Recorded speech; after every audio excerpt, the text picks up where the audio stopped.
At this point, whenever we see someone run their mouths about how Nintendo is failing or how you say the Switch 2 isn't doing well, we have to like immediately assume it's a complete and utter lie, because every time we've been told some kind of narrative over the past 6 months, whether it's like Mario Kart World Online being dead, or Donkey Kong Bonanza not doing well, or Pokemon Legends ZA being a disaster, or Prime 4 being a failure. You know, all of that just kind of completely fell apart over time.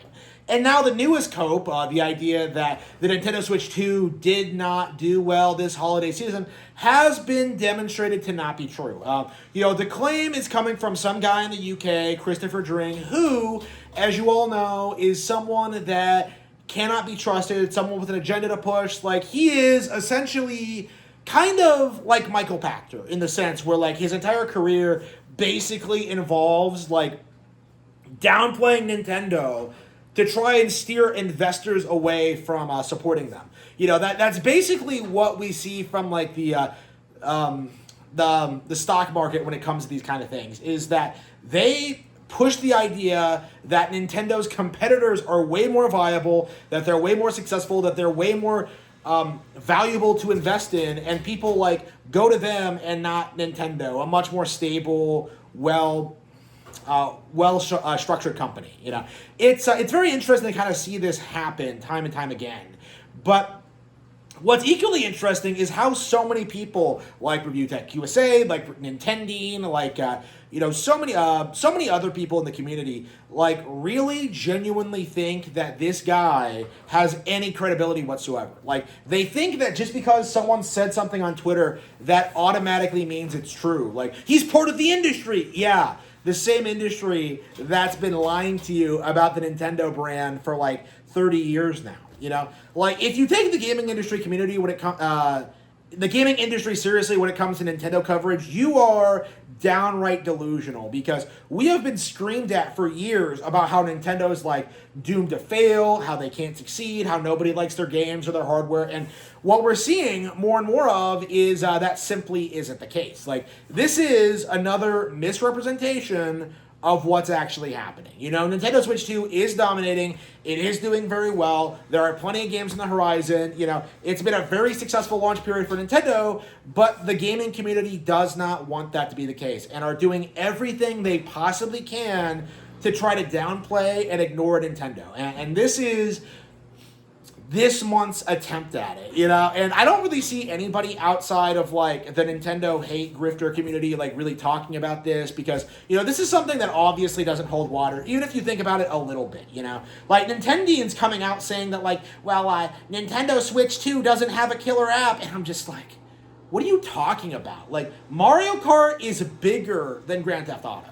You know, Pokemon is bigger than Grand Theft Auto. Like, when you have, like, these games that exist that are selling gangbusters on Switch 2, that are selling consoles, like, what exactly do you mean by killer app? You know, like, as far as I can tell, one of the core copes of this narrative is this idea that, like, there are no big Western games on Switch 2, which, first of all, is not true. But second of all, like, it really demonstrates their agenda here in, like, trying to continue this farce that Western gaming is superior to Japanese gaming, which, of course, is not and never has been true.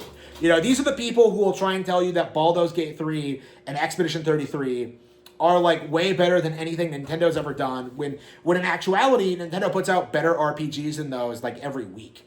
Okay? Like, Fire Emblem Fortune's Weave is going to be a random Fire Emblem game that's going to surpass Baldur's Gate 3. You know, Fire Emblem, by the way, is bigger than Baldur's Gate. So, like, you have all of these, like, people, like, doing everything they can to try and legitimize their behavior, doing everything they can to try and downplay and destroy Nintendo, and, like, the end result of this, inevitably, is gonna be that Nintendo is gonna release their sales numbers. It's gonna be, like, you know, something like 18, 19 million units in, like, a year or something like that. And people are gonna, like, flip around and try to say that's bad, or that's not very good, or that's, like, below projections, when that's actually very, very good. and is well in line with what Nintendo predicted going into this release cycle. Again, no matter how big the numbers are, no matter how much the console sells, you're gonna see people say that it's not good enough, and that's been a reoccurring trend with this release cycle in general. One of the early hopes, right, that we heard about Switch 2, third-party games aren't selling well on the platform. You can go on, the Nintendo Switch 2 bestsellers list right now and see plenty of third-party games on there, you get third-party games all the time, they do well, I've been playing a ton of third-party games. The entire narrative doesn't make any sense, and yet, a couple of months ago, that was the big reoccurring narrative, that, third-party games don't sell well on Nintendo hardware, which, of course, has always been, the driving narrative, as to why, you should support PlayStation over Nintendo. We gotta support the third parties. Nintendo's an evil corporation. It is, it's downright embarrassing seeing how, so many people desperately try and keep up this facade that, Nintendo's failing, that PC gaming is growing and growing, that the Steam machine is, reasonably priced. You see, everyone doing everything they possibly can while, kind of ignoring the reality of the situation. And I think the most poignant, Nintendo can announce new games all the time, at any point. That's the reality behind the Switch 2 launch, is that, right now, the cope is that, from some people that, there's no 3D Mario or Zelda, so I don't care. People are, doing everything they can to complain about all the games we already have, completely neglectful of the fact that Nintendo can just announce a Nintendo Direct and start talking about, 2026 games. If you actually look at the release schedule, we're getting bangers Resident Evil 9. We're getting, Pragmata. We're getting, Pokepia. We're getting, Yakuza 3 Dark Tide. We're getting, Dragon Quest 7 Remake. Tales of Berseria. We're getting all these, major games in the upcoming couple of months. And, the Nintendo Direct is going to premiere in February, and we're going to be swamped with shit. Absolutely, positively swamped.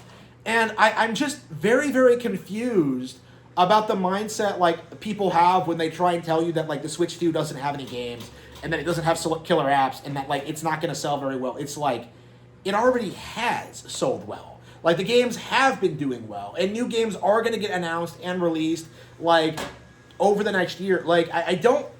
This is the same thing we saw with, the Switch 1 came out. If you don't remember, people were, in very, very deep denial about this thing being successful until, 2019.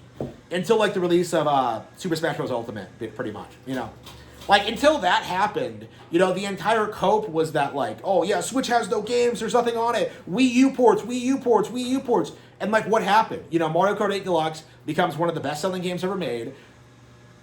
Animal Crossing New Horizons comes out, and then they, try and flip, where they try and say that, the Switch is on the decline, because, Animal Crossing New Horizons is the peak, and, now we're in a downward trajectory, because Animal Crossing New Horizons is the best-selling console, game on the best-selling console ever made, right? So, because they never topped Animal Crossing, that means the Switch 1 is a failure now, apparently. And now we're, then they started doing the whole, wait until the Switch 2 comes out, that'll save Nintendo, and now that the Switch 2 is out, they are complaining about the Switch 2.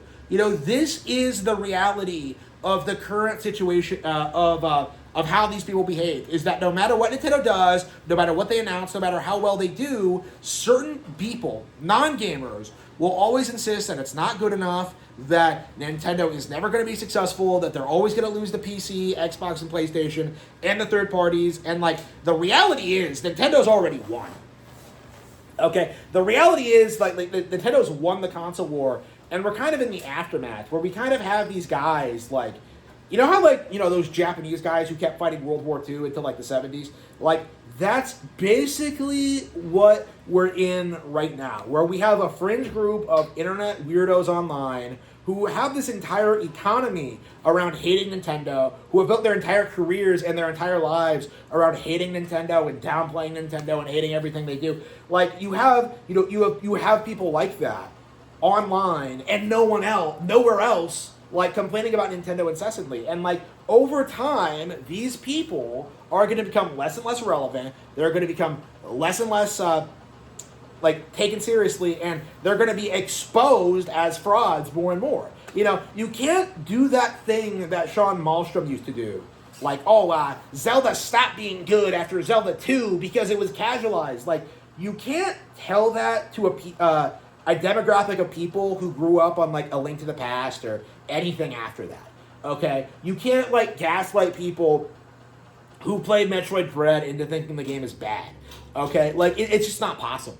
And that's, like, the problem that a lot of these people are going to have going forward, like, is that they can't just keep complaining about everything that comes out without playing the games themselves. Like, that's a really big problem that I think a lot of the more hardcore Nintendo haters have, is that they're making these weird blanket statements about the game with no real first-hand experience with them, you know? Like, Prime 4 is a very good example, like, because that game obviously has problems. That game has a lot wrong with it, but at the same time, it's also not bad. You know, it's not as good as Metroid Dread, but first of all, like, that doesn't make Prime 4 bad. And second of all, the people who were complaining about Prime 4 were also complaining about Dread when that came out. So when you look at situations like that, when you look at, like, you know, the people who are whining about Metroid Dread or Pokemon Legends ZA, like, what you have is a group of people who are not part of the community, have nothing of value to add, and, like, really can't be taken seriously at all when discussing, you know, situations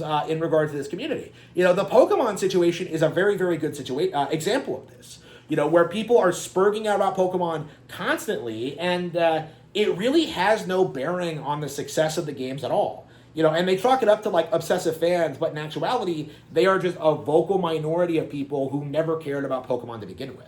You know, that's kind of what we've been seeing over, like, the past several years. You know, like, you know, the hate for Pokemon has never died down, but what also happens is that, like, people still buy and enjoy the games because they're still good games. You know, as it turns out, the online Pokemon hate community is just a vocal minority. And they are a vocal minority that, over time, will start to become like a joke, you know? Because we all had this, like, experience with Pokemon, right? Where, like, you know, you went through the Pokemania phase, and instantly, you know, after Gen 2, there was this, like, you know, big push, like, oh, yeah, Pokemania is over. Oh, Pokemon's done. Oh, it's a dying fad. Oh, like, and of course that wasn't true. Like, of course Pokemon, like, kept being relevant, kept doing huge numbers, kept, like, being popular. Like, even though we were screamed at about how, like, you know, Gen 1 was the only good one, like, you know, Gen 1er became a meme for a bit there. Like, you know, and then eventually, like, the Gen 1ers died off, you know, because nobody could take them seriously. You know, these days, like, the same kind of people are, like, hyping up, like, Gen 5 as, like, the last real Pokemon generation, but even that is, like, not true, and, like, can't really be taken seriously. It's just, we're gonna see the same thing happen to, like, the current crop of Pokemon haters, and, like, at a certain point, like, it's gonna branch out into general Nintendo fans as well. Like, my supposition is that eventually there's going to be so many people, like, buying Nintendo games and buying Nintendo consoles. It's going to be so culturally ubiquitous. You know, like, Nintendo movies are going to outperform the MCU and James Cameron's Avatar and all of that slop. Like, you're going to eventually see that, and, like, it's going to become impossible to deny Nintendo's cultural impact. You know, they're already bigger than Disney, and yet we're in that weird, awkward phase where, like, people like Nintendo seriously believe, or want you to believe, that, like, one failed console is somehow going to set them back. Like, we already saw this happen with the Wii U, okay? Like, a hypothetical low-selling console is not going to stop Nintendo's control over the video game industry. Like, the third parties at PlayStation and Xbox, like, threw everything they had to kill Nintendo that generation, and, like, the end result was what you see now with, like, this with the Switch, with the merchandise, with the movies. Like, it's impossible to destroy Nintendo with those tactics at this point in time. So now we have to deal with, like, we're gonna have to deal with the fact that these people just are completely delusional. Like, they seriously believe that Nintendo is just going to go out of business, and it just isn't going to happen. These consoles are not overpriced, Nintendo Switch 2 is not failing, and there are plenty of games for everyone to play on this console.